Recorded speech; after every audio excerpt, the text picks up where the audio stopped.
Hi guys, it's Kelly Latavola here, and I am super excited to be featured on the Scrapbook and Cards Today magazine blog for their card cafe. And so today I have a couple of cards for you. I already pre-cut my card bases, and then I have some Canson watercolor paper I'm going to be working on. First thing that you want to do when you're going to be painting a watercolor background is you want to paint it down. We're already off to a fine start here, folks. Tape it down.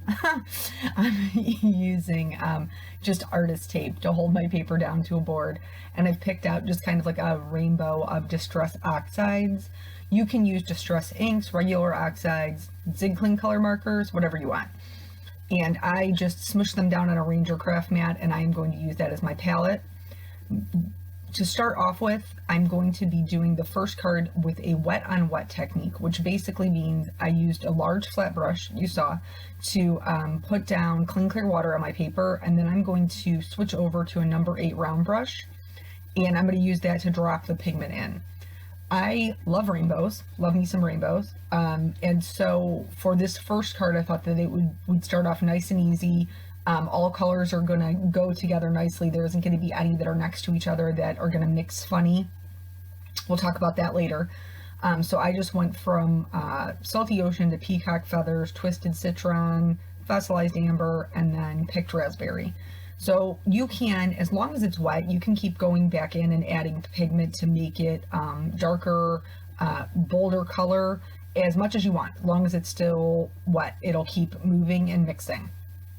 If you start to get some pooling like I did here, you can just go in with a paper towel and blot up the extra water. Anything that's pooling, it is going to pull up some of your pigment, so you may have to go back in and add more pigment depending upon how dark you want it. Because of the way that I put down the watercolor, it's only going to spread to where the paper is wet. The dry paper acts as like a barrier.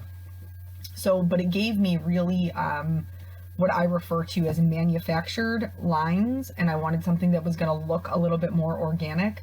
So I just started pulling parts out of the sides, just creating like some shapes on the edges, and then I'm going to go in with a number 2 round brush and do some spatters. The way that I like to do mine is everywhere. Like the more spatters, the merrier. Because I like that little bit of blue in my Picked Raspberry, and I like a little bit of Picked Raspberry in my Peacock Feathers. If you don't, you can certainly keep it more concentrated to one area, but I just kind of went crazy with it because that's how I like it. Plus it'll help kind of give some, I guess, some of those more organic edges that I was talking about, depending on where it lies. For the second card, so I sent the first one aside to dry. For the second card, I'm going to do a wet on dry. So the paper is dry, the paintbrush is wet. And this is going to give me much harder edges, which means they're not going to be soft, they're not going to blend into the paper. This is going to have a very blunt edge, which I don't mind. I actually think that it's really pretty, and dependent upon the look that you're going for, which this card in particular, I'm just using some outline images. So I'm just going to keep adding things that I like, adding colors that I like, building them up, kind of mixing them around. Now we are using some different colors right next to each other. Here I'm going to drop in some yellow, and you're going to see that up there in that right hand corner. So typically you don't want to mix colors that are complementary. And up there in that right hand corner, it kind of starts to get a little ugly. It starts to turn a little bit brown, but that's why we have the paper towel. So once I realize that it's turning brown, now obviously I've already made the card, so I know it's happening, but I didn't realize it at first. So now once I see how brown it's turning, I'm just going to go in there with my paper towel and blot it up. It picked up a lot of that Twisted Citron, so I'm just going to pick up some more color and put it back in. No harm, no foul. Basically, anything is fixable. If you've never seen any of my videos, I never start over again. If there's an error, then we figure out a way to make it work or fix it up.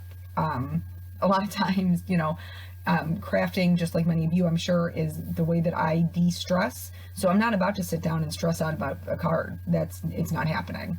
because there's a way to fix it. There's always a way to fix it. So again, doing the same splatters. Moving on to the third background. For this one, I'm again doing the wet on dry, but I'm going to just do a little bit different with the edges. So I'm going to put all my colors down just like before. And now, mind you, as I'm putting these colors down, I kind of have an idea in my head about how I want my stamps to go. But you certainly don't have to. If like your mojo's missing and you just want to have fun with color, sit down and paint a couple of these backgrounds and then figure out a way to make it work later. Especially with floral stamps, super, super easy to make these type of backgrounds work. So again, just adding those colors where I think that they'll look prettiest. This one I knew was going to be a center focal point. So that's where I'm concentrating most of my color. I'm going to do the splatters again, but first I've cleaned off my brush now, and this is just clean, clear water. And I'm going to put it down just outside of the edge of my color. And then I'm going to touch the water to the edge.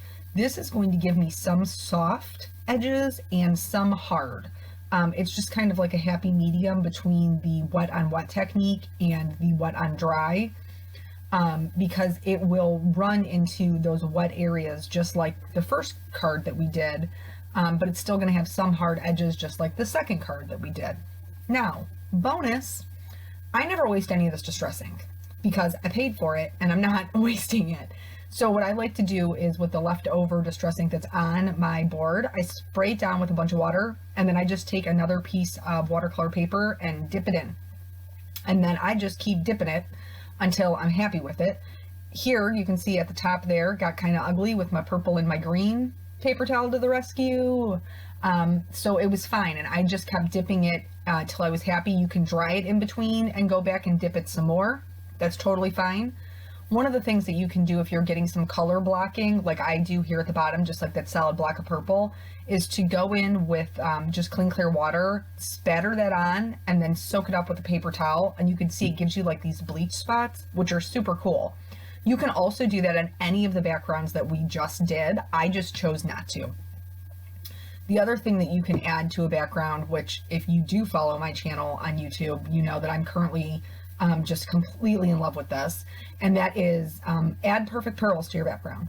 So perfect pearls set when they're mixed with water, so this isn't going to come off on your hand or anything like that. Once you mix it with that water or spritz it with water, you're set. It's good to go. It's not going anywhere. All of my papers were slightly larger than a card front because I needed to tape them down. So now I'm just going in and trimming them down to an A2 size card, except for that one in the middle because I got a little trim happy, and so it's slightly smaller. But that's okay. We'll figure out card design later on. We're going to get into the stamping right now. So I am using my Mini Misty and some Intense Black ink from Simon Says Stamp. This is Copic Safe. That's why I chose it. And then for this first one, I wanted to show you that if you own a bouquet stamp, that will totally work. When you're stamping on watercolor paper, sometimes it's a bit rough, so I had to stamp it a couple of times. Now, for the rest of the cards, I did not use bouquets. I created my own with masks. So you saw I have that post-it note tape there. I just stamped right on it, and then I'm just going to trim this out with my scissors to create masks so I can build my own bouquet. Totally not necessary. I've had people tell me it's kind of overwhelming. In order to make it not overwhelming for myself, I pre-stamp it. You can see there, I stamped it down, I held it up into the light so I could see that it was going to match my background nicely, and then I'm going to just start stamping and masking. When you're masking things, basically you want to stamp from the front to the back. So whatever you want in the foreground, you're going to stamp first. So for me, it's this large, it almost looks like a peony.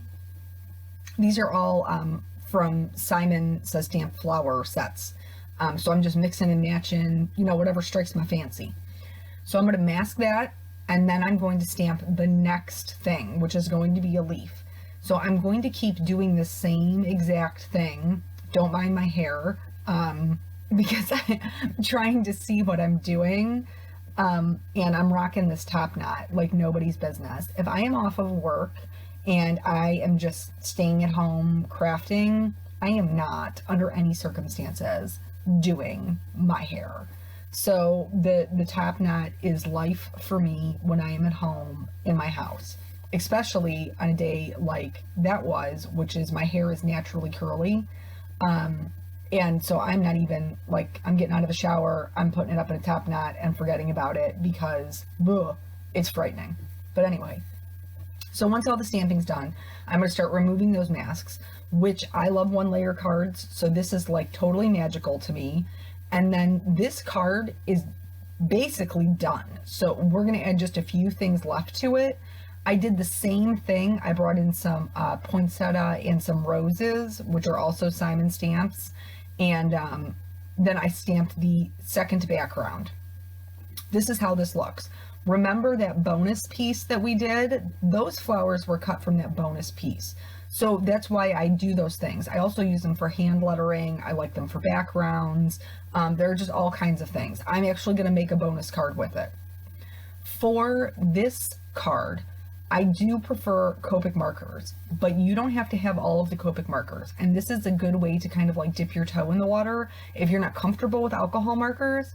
And if you own gray markers, you can shade pretty much anything. So all I'm doing for this card is adding shading in gray. I did speed it up a little bit because there's going to be full-blown Copic coloring, and this video is already really long. So basically I started with a C3 and then moved out to a C5. I'm adding shading from the inside of the flower out because of the way these flowers are shaped. They're cupped, which means the centers would be darker. I'm also adding a little bit of shading to the stems where they come out from underneath and then at the base of like the buds. And then I blended that out with a C1 and was happy with the way that it looked. So those gray markers are your friends. You do not have to do full-blown 4-color combinations for every color, buy all the Copics. You don't need it, especially if you're just starting out and trying to see if this is going to be for you. Try just getting the gray markers. So now here, this is how I typically do my Copic coloring. I really, really love the way that it looks over the watercolor. I have never had any issues coloring over Distress inks or Distress Oxides. I don't know if this is technically mixed media, but I do this all the time because I think it's beautiful. So with these flowers, I'm shading from the center to about midway up the petal, and then I'm shading the tip of the petal toward the center, leaving a large area of highlight in between. Why am I doing that?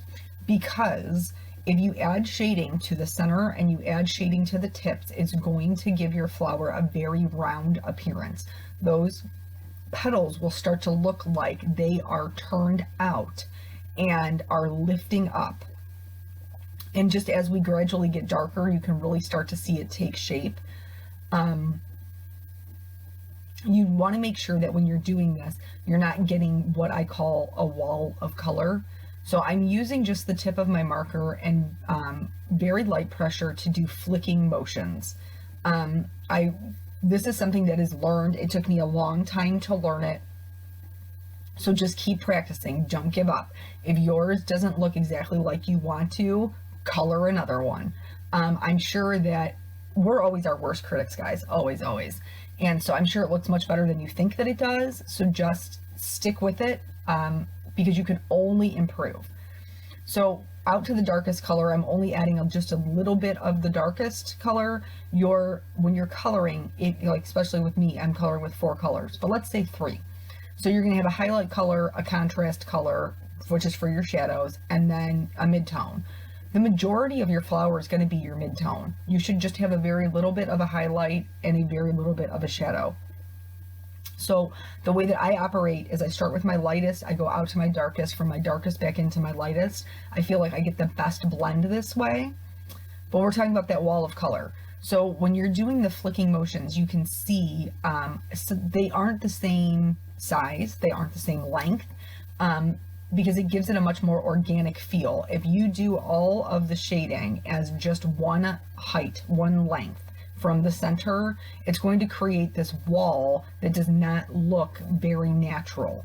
We don't want that. So try to extend those lines, shorten them up, vary the lengths and the widths. Moving on to this rose, yellows are hard to shade. They just are. Sometimes it's very difficult because it's such a bright color to find anything that's going to really work with that.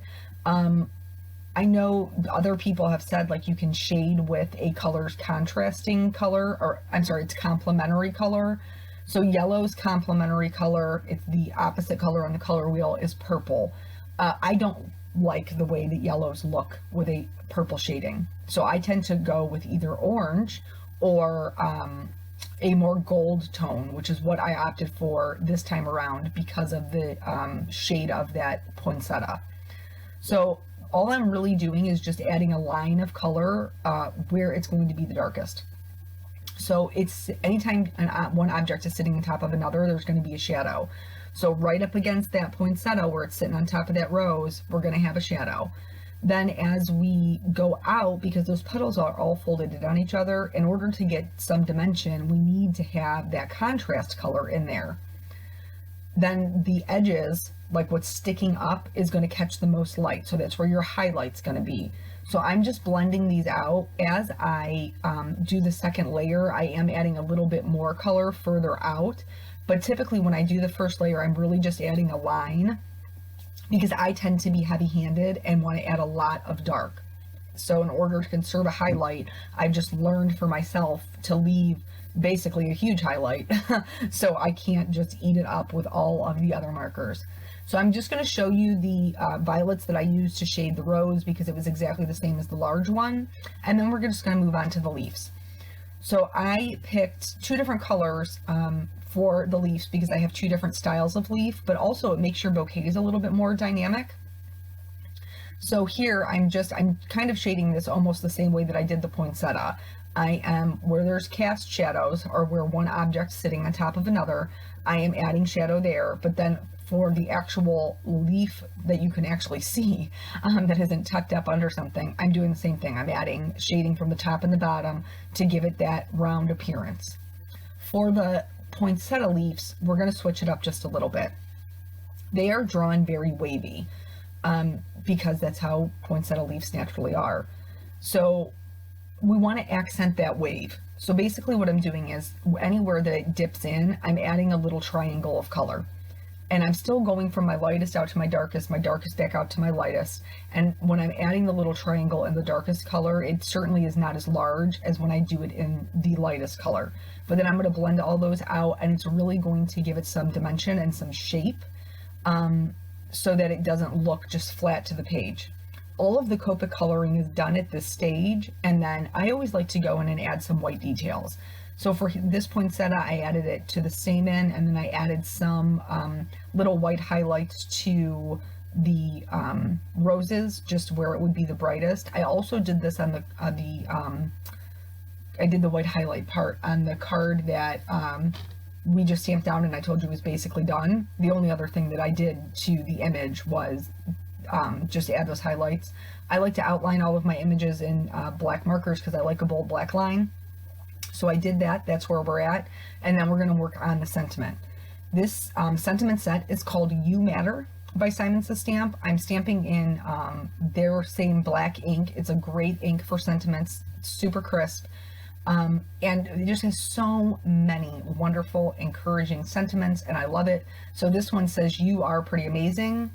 This one, you can see those little highlights I added there, says, "You are the best." And then on the last card, it's going to say, "Thank you." And for these, the white parts I added there, I just added some dots in the center of the flowers. So I just have a cute little thank you here. Then remember how I told you I cut that panel a little bit too short? Well, we're going to fix it. So I have some white fun foam here, and I'm putting that on the back of my piece. I just told you, I'm cheap, and so I want to get the most bang for my buck. So I had two pieces here. They were just slightly too small, so I made them make friends, and then bam, I totally got a whole panel covered with white fun foam. So I'm just going to pop this up on a white card base so that the size is an A2 size card, so 5.5 by 4 1/4. So I just adhered that down with some Tombow Mono multi-glue, and then we're going to look at accenting these. So a couple of different ways that I like to accent my one layer cards is these Nuvo drops. So I'm using white, but I also have black, they have clear, you can do it with glossy accents or actual enamel dots. Here I have some clear droplets that I'm using, and I like to adhere those with glossy accents so that they stay nice and clear and shiny. For the last card, I am just doing some sequins to accent that sentiment, just so that there's some shine. Here's the bonus card. So I just popped those flowers up. I may do a video on this on my own channel at some point, but yeah, that's why we don't throw out anything at all ever. So I just want to say thank you so much to Scrapbook and Cards Today for having me, and thank you guys for hanging out with me. I hope you learned something and will try this, and I will catch you guys on the next video. Bye.